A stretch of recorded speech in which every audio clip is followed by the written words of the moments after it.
Once upon a time, in the village of Nkum, there lived a young woman named Amara. She was the kind of girl everyone admired. Her beauty was like the morning sun, bright and gentle.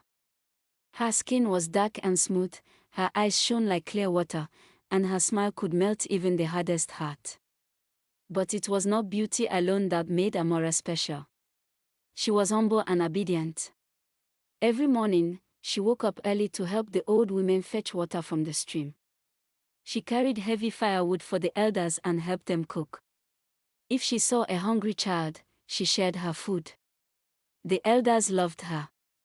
They often raised their hands over her head and blessed her, saying, "Amara, you will never lack. The work of your hands will prosper. Your kindness will open doors for you." Amara was also a church girl. Every Sunday, she was the first to arrive. She swept the floor, arranged the benches, and sang in the choir. Her voice was soft but full of spirit. When she sang, even the strongest men felt tears in their eyes. Because of her beauty and good character, every young man in the village wanted her as a wife. Boys who had never farmed before suddenly carried hoes, hoping she would notice them. Some pretended to fetch water at the same time she went to the stream, just to walk beside her. Others sent their mothers with palm wine and gifts to her parents, asking for her hand in marriage. But Amara was not carried away by gifts or sweet words. She smiled politely and said, "Thank you, but I am waiting for the man that God has chosen for me." Her mother sometimes worried. She would sit Amara down and say, "My daughter, you are now of age. Do not reject every man that comes, or people will begin to talk." But Amara always replied gently, "Mama, don't worry. When the right one comes, my heart will know." Then, one day, a young man named Kolechi arrived in the village. He was tall, strong, and hardworking. More than that, he was respectful. He greeted the elders properly and helped the youth with community work. When he saw Amara at the church arranging benches, his heart stopped. Unlike other men, he did not rush. He watched her kindness, her humility, and her devotion. Slowly, they became friends. That friendship grew into love. When Kolechi finally went to Amara's family with palm wine and gifts, the whole village rejoiced. People danced, drums echoed, and children clapped. "What a perfect match," they said. "Beauty and humility have met with strength and wisdom." Their wedding was grand. Women sang, elders blessed them, and everyone believed Amara's future would be filled with joy and children. But life had another story waiting. After the wedding, Amara and Kolechi began their new life together. Their home was filled with laughter, love, and hope. Every morning, Kolechi went to the farm, and Amara cooked, sang, and welcomed visitors. The couple was happy, and the whole village admired them. But soon, people began to ask the question every young couple fears. When would the cry of a baby fill this house? At first, Amara smiled. She believed it was only a matter of time. 1 year passed, then 2, then 3, but no child came. The whispers started. At the market, women would greet her with forced smiles but then whisper behind her back, "She is so beautiful, yet she cannot give her husband a child." Others said, "All those blessings the elders gave her, what did they bring? Nothing." Amara felt the sting of their words, but she remained strong. She prayed harder, went to church more often, and trusted that God's time would come. Kolechi stood by her at first. He held her hand and told her, "My love, don't worry. You are enough for me. A child will come when it is meant to come." His words comforted her, but as the years passed, his patience began to fade. His relatives started visiting their home more often. His mother, Mama Grace, would sigh loudly whenever she entered Amara's kitchen. "Amara, do you know how many women gave birth within the time you have been married? My son is growing older. What are you waiting for?" Amara's heart broke, but she kept silent out of respect. At night, she cried into her pillow while Kelechi turned away, too ashamed to hold her. 5 years passed. 6 years. Still, no child. Friends who once admired her began to avoid her. Some women even refused to let their children eat her food, saying, "A barren woman's hand is not blessed." The weight of shame grew heavier every day. Amara, the once celebrated jewel of the village, was now a woman people mocked in hushed tones. Yet, deep inside, she held on to hope. She prayed silently, "God, if you still see me, please remember me. Do not let my enemies laugh forever." In the early years, Kelechi had been Amara's comfort. Whenever people whispered, he defended her. Whenever she cried, he held her close and said, "My wife, children are a gift. Do not worry, I love you." But as the years dragged on, his words began to change. One evening, after returning from the farm, Kelechi sat quietly on the wooden bench. He did not touch his food. Amara noticed his silence and asked softly, "My husband, are you not hungry?" Kelechi looked at her with tired eyes. "Amara, I am tired of answering people. Everywhere I go, they ask me, 'When will your wife give you a child?' Do you know the shame I feel as a man?" Amara's heart sank. Tears filled her eyes, but she swallowed them back. She wanted to say it was not her fault, that she also carried the same pain every day, but she kept quiet. From that day, things began to change. Kelechi no longer sat with her in the evenings. He no longer laughed at her jokes. He stayed longer in the farm, and sometimes returned home late. The gossip outside only made things worse. His relatives were not kind. His mother, Mama Grace, often came to their house and spoke harshly. "Kelechi, how long will you waste your youth? Other men already have children running around their homes. You sit here with this barren woman." Those words cut Amara like a knife. She wanted to scream, "I am not barren. God has the final say." But out of respect, she lowered her eyes and endured in silence. Soon, neighbors noticed the tension. Women at the stream whispered, "Have you seen Kelechi? He no longer smiles with Amara. Maybe he is thinking of another wife." At night, when Amara reached out to hold him, Kelechi sometimes pulled away. The warmth they once shared began to fade, replaced by silence and distance. Amara, who had once been the most joyful bride in the village, now cried herself to sleep almost every night. She prayed harder, fasted longer, and even visited healers who promised solutions. But still, her womb remained empty. And slowly, the marriage that once shone so brightly began to crack under the weight of disappointment and shame. The whispers in the village grew louder. Each time Kelechi went to the market, men slapped his back and laughed. "Kelechi, are you still waiting? My youngest child already calls me Papa." Some said it jokingly, but Kelechi felt the mockery in their words. His mother, Mama Grace, was the loudest voice. One evening, she came to his house and sat firmly on the wooden stool. She looked at Amara, then turned to her son. "Kelechi, my son, enough is enough. A man without children is like a tree without fruit. You must take another wife. This girl has failed you." Amara stood frozen, her hands trembling as she stirred the pot on the fire. Tears welled in her eyes, but she bit her lip to keep them from falling. At first, Kelechi resisted. "Mama, Amara is my wife. I cannot just throw her away." But Mama Grace pressed harder. "Didn't your father marry more than one wife? That is why you are here today. My son, if you do not act, people will laugh you to shame. What legacy will you leave?" The pressure from his family and the village wore him down. Slowly, Kelechi's heart began to wander. He no longer looked at Amara the way he once did. When he passed by young women in the market, he noticed them more.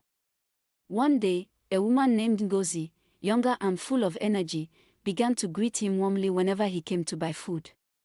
Her smile was sweet, her words respectful, and soon, people started to notice the way she looked at him. The gossip spread quickly. Kelechi may soon bring Ngozi into his home. Amara heard the whispers. Each word felt like a knife twisting in her chest. She remembered the day the whole village celebrated her wedding, the songs, the blessings, the laughter. Now, the same voices that once praised her were the ones tearing her apart. At night, she knelt by her bed and cried, "God, have you forgotten me?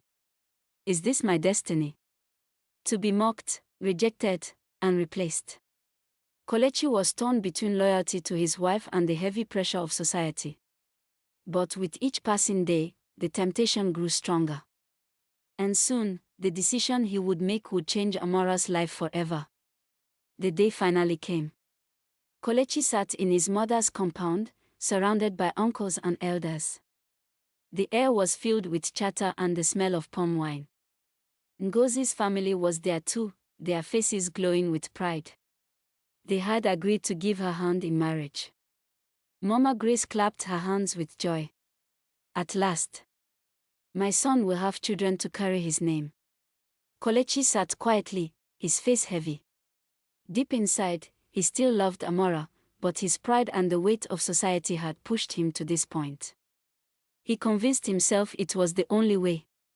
That evening, news spread across the village like wildfire. Kelechi had taken a second wife. Amara heard the drums before she saw the crowd. Women ululated, men sang songs of celebration, and children danced in the dust. Her heart pounded as if it would break through her chest. She ran to the window and saw Kelechi walking beside Ngozi, holding her hand. The pot she was holding slipped and shattered on the floor. Tears blinded her eyes. Her worst fear had become reality. When Kelechi returned home later, Amara was sitting quietly in the corner of the room. Her eyes were swollen, her voice soft but steady. "Kelechi, is this true? You have brought another woman into our marriage." He looked away, unable to meet her gaze. "Amara, please understand. This is for the family. For the children we need. You will always be my wife, but I must do this." Her hands trembled. "So my love, my sacrifices, my years with you mean nothing." Silence filled the room. Only the sound of crickets outside broke the stillness. From that night, Amara's world changed. She was no longer the only wife. No longer the only woman in Kelechi's heart. In the compound, she felt invisible. Some neighbors stopped greeting her. Women pointed fingers and whispered, "That is the barren one. The one who lost her husband to another." But in her pain, Amara found strength. Each night, she prayed harder, holding on to her faith. She whispered, "God, if this is my cross, give me the strength to carry it. But if there is mercy for me, let my tears not be wasted." Little did she know, her story was not over. At first, the village celebrated Kelechi's new marriage. People came to greet Ngozi, bringing gifts of palm oil, yam, and cloth. They clapped him on the back, saying, "Now, you will have children. Your name will live on." But life in the compound was no longer peaceful. Amara tried to keep her dignity. She still cooked, cleaned, and greeted everyone politely, but her heart was heavy. She slept alone most nights, listening to Kelechi's laughter from Ngozi's room. Ngozi, once gentle and sweet, began to show her true colors. She would boast openly, saying, "I am the one who will give Kelechi children. I am the true wife." Whenever Kelechi's family visited, Ngozi served them with pride, while Amara stood in the corner, treated like a servant. Mama Grace encouraged it, praising Ngozi for every little thing, while ignoring Amara completely. One afternoon, Amara went to fetch water from the stream. On her way back, two women whispered loudly so she could hear. "See her. She used to walk with pride. Now another woman has taken her place." The words cut deep, but she kept walking, her eyes fixed on the path, tears burning her cheeks. Months passed, yet no child came. Ngozi began to grow restless. Each time her monthly flow came, she hid in shame, but Amara noticed. Quietly, she thought to herself, maybe the problem is not me alone. Still, the pressure on Amara did not stop. One evening, when Ngozi mocked her openly, Amara broke down in front of Kelechi. "Husband, do you not see what I suffer? Have I not been faithful? Why do you let them treat me like this?" Kelechi sighed, tired and frustrated. "Amara, please, don't add to my troubles. I am trying." But his words gave her no comfort. That night, Amara lay awake, staring at the ceiling. Her pain was deep, but somewhere in her heart, a tiny spark of hope refused to die. She whispered, "God, I know you see me. Do not let my enemies laugh forever." The night Ngozi mocked her openly was the night Amara's heart finally broke. She waited until the compound was silent, then wrapped a small cloth around her shoulders and slipped out into the darkness. The moon was bright, lighting her path as she walked deeper into the forest. Her bare feet pressed against the cold earth, but she felt nothing. Her chest was too heavy with pain. When she reached a clearing, she fell to her knees and wept bitterly. "God, why me? I kept myself pure, I honored the elders, I served my husband with love, I prayed every day. Why then have you allowed this shame to cover me?" Her cries echoed through the trees. Birds flew off their branches, startled by the sound. For hours, she poured out her pain, until her voice became weak. As she sat in silence, she heard the faint sound of children's laughter. Curious, she followed it. There, in a small hut hidden in the forest, she found a group of orphans. Their clothes were torn, their stomachs flat with hunger, yet they still played together, clapping their tiny hands. One of the children looked up at her and said, "Auntie, are you lost?" Amara's heart melted. She wiped her tears and asked, "Where are your parents?" The little boy replied softly, "They died when sickness came. We have no one." Something shifted in Amara's spirit. She felt as if God Himself had led her there. Though she had no children of her own, these children needed her love. From that day, Amara began visiting the hut often. She cooked for the orphans, washed their clothes, and told them stories by the fire. The children, in turn, filled her empty heart with joy. Their laughter became her medicine, their hugs became her comfort. Back in the village, people still mocked her, but slowly, they also began to notice her kindness. Elders said, "This woman who is called barren has become a mother to many." And while her husband's house was filled with quarrels and jealousy, Amara's spirit found peace in the forest. Little did she know, her decision to love others in her pain would open a door to blessings she could never imagine. Word began to spread in the village. People said, "Have you heard? Amara, the woman they call barren, now feeds orphans in the forest." At first, some laughed. She has no children, so she borrowed other people's own. But others shook their heads with respect. This woman has a good heart. She is not cursed, she is a blessing. Every evening, Amara carried baskets of food to the little hut. Sometimes it was yam, sometimes beans, sometimes just vegetables and water. She had little of her own, but she always found a way to share. The children began to call her Mama Amara. Their voices made her heart swell with joy. She taught them songs, prayed with them, and told them stories under the moonlight. But not everyone was happy about her good deeds. Some women in the village grew jealous. They whispered, "If she shines too much, people will forget she is barren. She is only pretending to be kind so people will praise her." Their words were filled with bitterness, yet Amara ignored them. One day, an old man from the village, Papa Obi, followed her quietly into the forest. He had heard the rumors and wanted to see for himself. From behind a tree, he watched as Amara washed the children's faces and tied their torn clothes with pieces of cloth. He saw the way she laughed with them, her smile brighter than the sun. Papa Obi stepped forward and said, "My daughter, I have lived many years. I tell you today, these children will rise and call you blessed.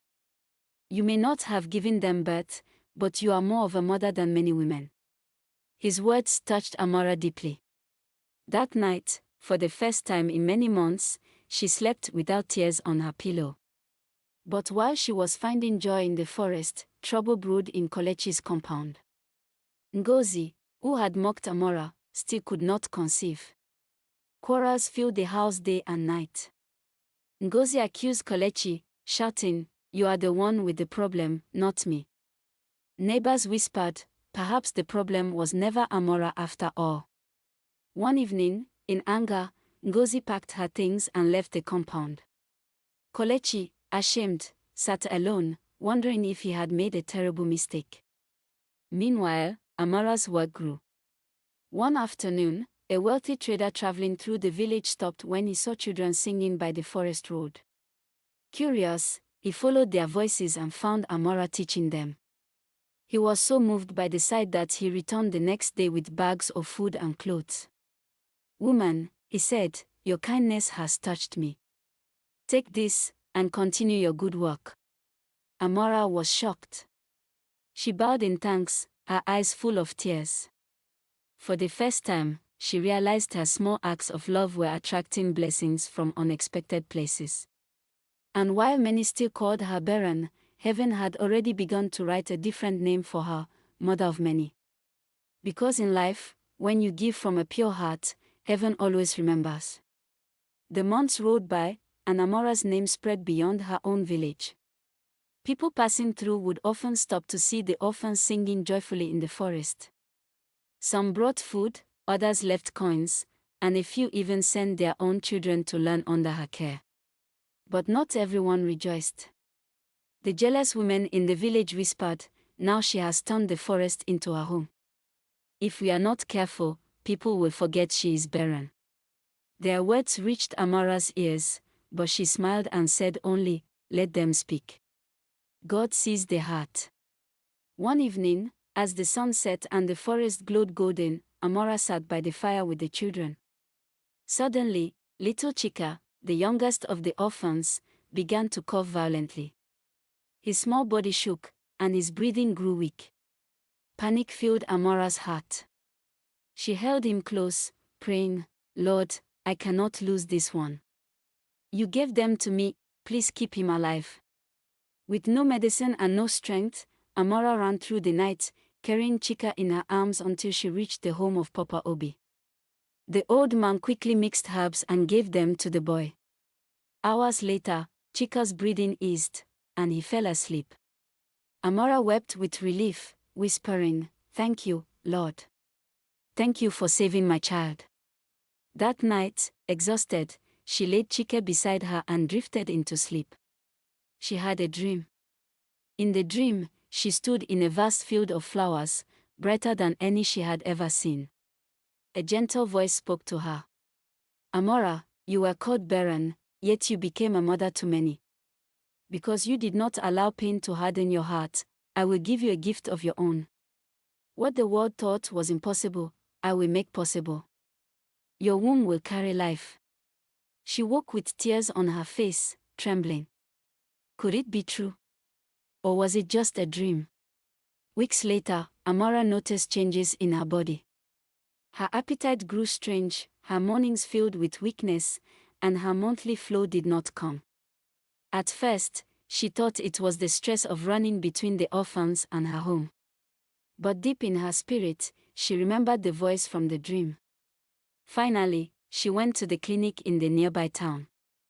After examining her, the nurse smiled and said gently, "My dear, congratulations. You are going to be a mother."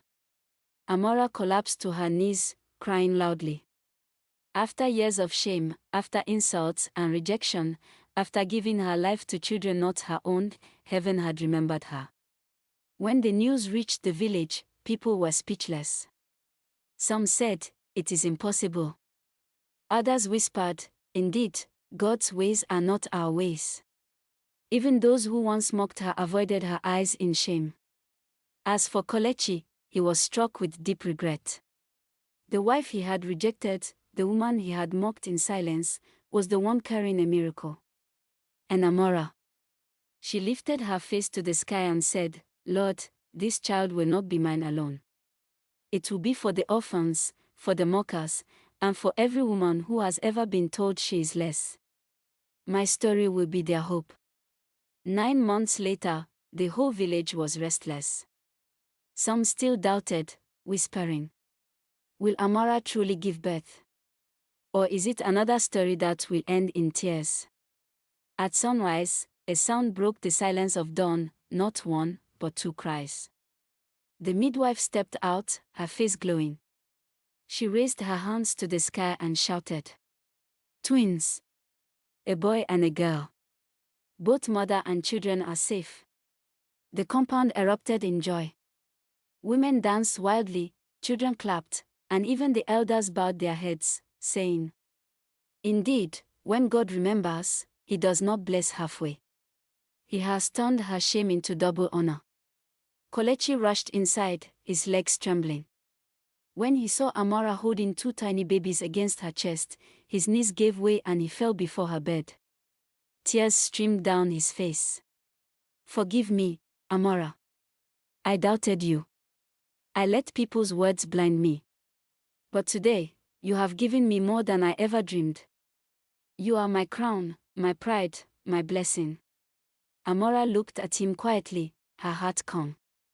She kissed her babies gently and whispered, "These children are not mine alone. They belong to the orphans who first called me mother. They belong to every woman who has been mocked, so they may know that God's time is always perfect." From that day, Amara was no longer called barren. She was called Mother of Many. But her story did not stop there. She continued to care for the orphans in the forest, raising them with the same love she gave her twins. Soon, people from other villages began bringing food, clothes, and gifts to support her. The once lonely hut became a home filled with singing, dancing, and joy. As the years passed, her twins grew side by side with the orphans, calling each other brothers and sisters. Villagers marveled, saying, "Truly, this woman who was mocked has become the mother of a whole generation."